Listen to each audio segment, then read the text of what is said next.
Halo, assalamualaikum warahmatullahi wabarakatuh. Apa kabar semuanya? Jumpa lagi dengan saya Pak Adib Jauhari di materi koneksi antar materi modul 1.4.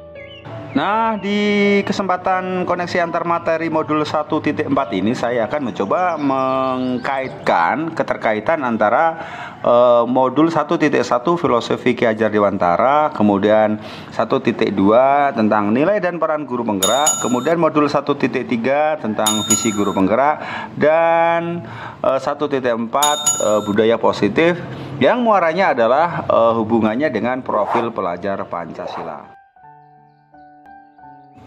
Pada modul 1.1 tentang filosofi Ki Hajar Dewantara, pembelajaran berarti menuntun anak menjadi manusia yang merdeka sesuai dengan kodrat alam dan kodrat zaman.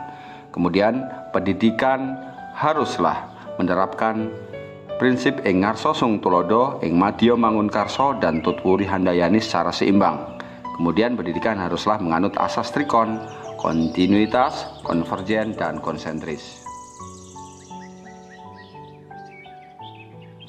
Kemudian bagian modul 1.2 mengenai nilai dan peran guru penggerak. Kita masih ingat bahwa nilai guru penggerak ada 5. Yang pertama adalah berpihak pada murid, kemudian yang kedua mandiri, yang ketiga reflektif, dan keempat kolaboratif, dan yang kelima adalah inovatif. Kemudian peran guru penggerak yang pertama adalah menjadi pemimpin pembelajaran, kemudian mewujudkan kepemimpinan murid, yang ketiga mendorong kolaborasi, yang keempat menjadi coach bagi guru lain, dan yang kelima adalah menggerakkan komunitas praktisi.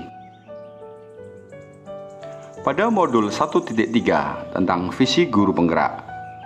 Visi guru penggerak adalah representasi visual tentang bagaimana murid kita di masa depan, yakni mewujudkan profil pelajar Pancasila. Dalam menyusun visi, hendaklah berpihak pada murid sebagai landasan segala perubahan dalam pendidikan dengan pola pikir positif melalui pendekatan inquiry apresiatif menggunakan tahapan Bagja. Nah, sekarang kesimpulan keterkaitan materi. Seorang guru penggerak haruslah mampu memahami nilai dan peran guru penggerak untuk mewujudkan visi yang disusunnya berdasarkan filosofi pemikiran Ki Hajar Dewantara pada modul 1.1, yakni berpihak kepada murid.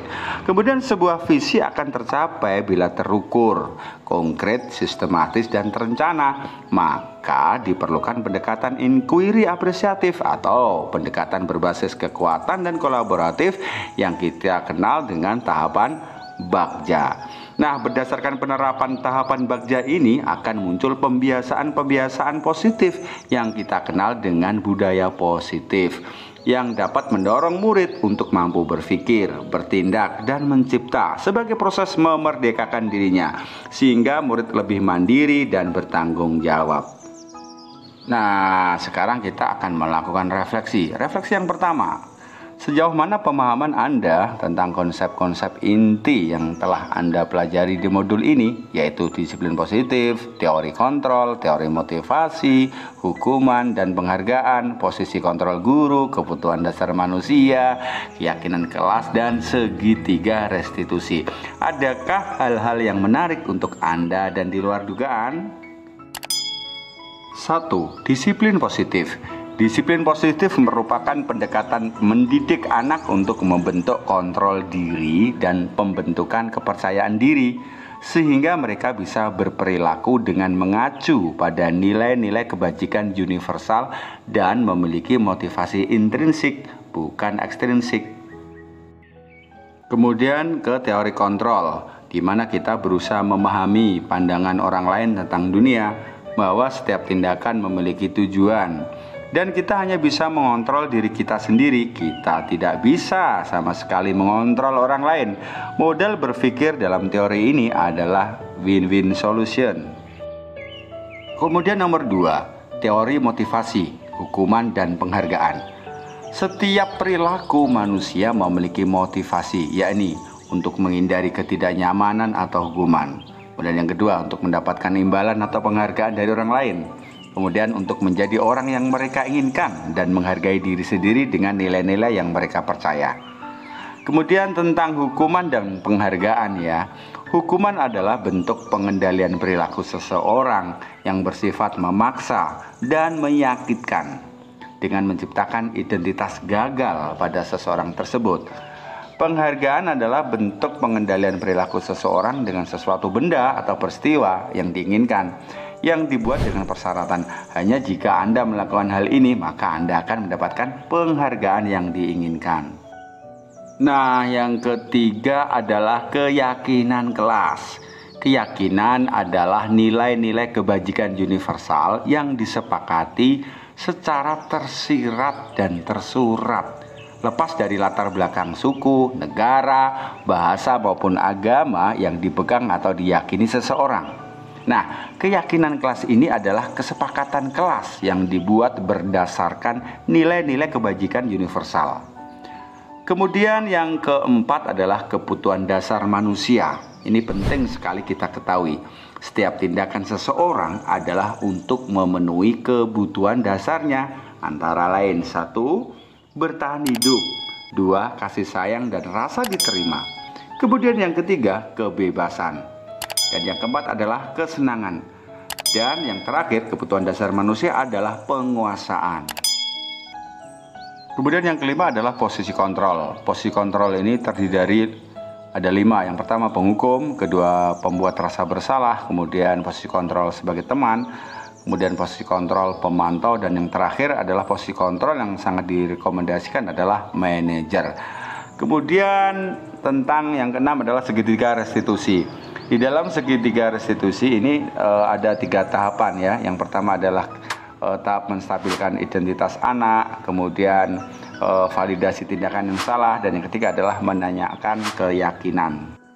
Kemudian pertanyaan refleksi yang kedua, perubahan apa yang terjadi pada cara berpikir Anda dalam menciptakan budaya positif di kelas maupun sekolah Anda? Tentunya setelah mempelajari modul ini.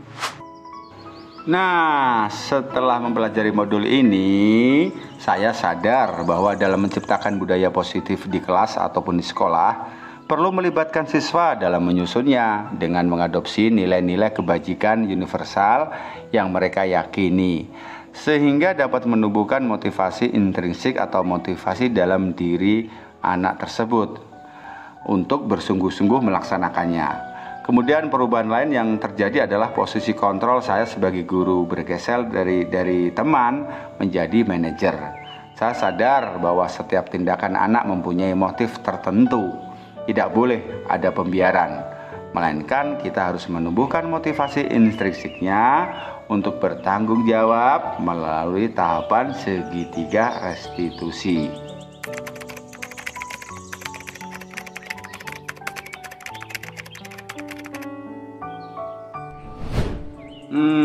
Ketika saya mencoba untuk menyusun keyakinan kelas bersama siswa, mereka sangat antusias dalam menuangkan ide-ide mereka.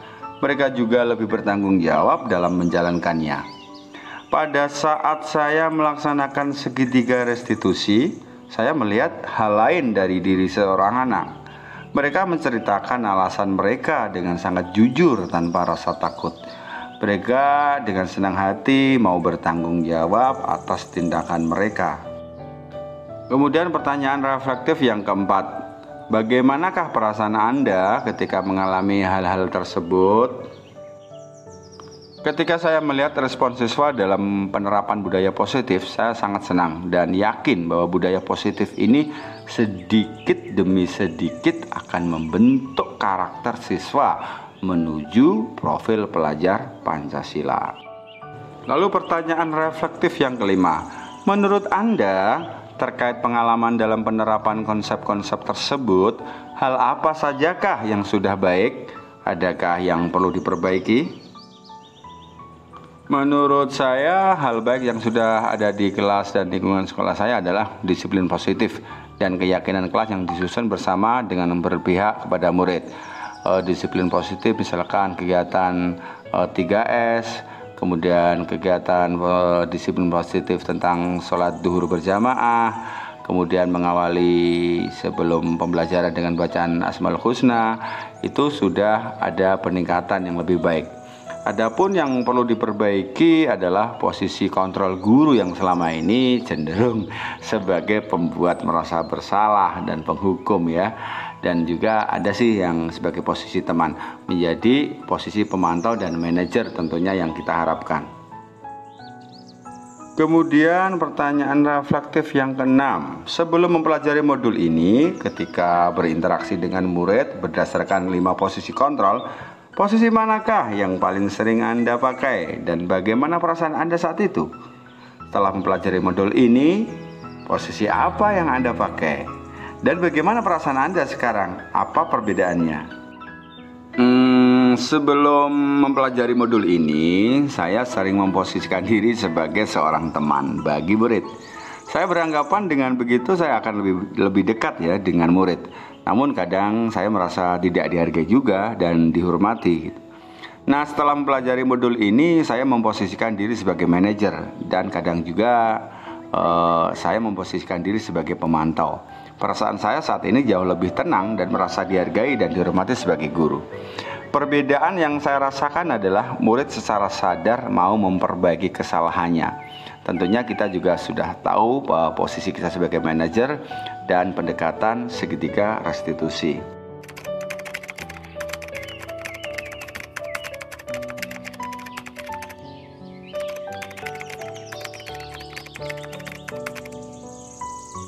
Sebelum mempelajari modul ini, saya pernah melakukan tahapan-tahapan segitiga restitusi, namun tidak secara utuh. Ketika menangani masalah, saya biasanya akan memvalidasi tindakan murid yang salah. Saya belum menerapkan tahapan restitusi yang pertama, menstabilkan identitas dan menanyakan keyakinan. Ini penting sekali karena pada tahapan menstabilkan identitas ini kita tetap menjaga posisi siswa itu sebagai identitas yang sukses. Nah, pertanyaan yang ke-8 ya. Selain konsep-konsep yang disampaikan dalam modul ini, adakah hal-hal lain yang menurut Anda penting untuk dipelajari dalam proses menciptakan budaya positif baik di lingkungan kelas maupun sekolah? Hal yang menurut saya penting dalam penerapan budaya positif adalah kolaborasi antara sekolah dan orang tua siswa serta masyarakat sekitar. Karena budaya positif akan terbentuk dan mengakar kuat jika dimulai dari rumah, kemudian sekolah, dan tentunya lingkungan masyarakat. Oke, terima kasih untuk materi koneksi antar materi modul 1.4 tentang budaya positif, keterkaitan antara materi modul 1.1, modul 1.2, modul 1.3, dan modul 1.4. Mudah-mudahan bermanfaat. Terima kasih. Assalamualaikum warahmatullahi wabarakatuh. Dadah.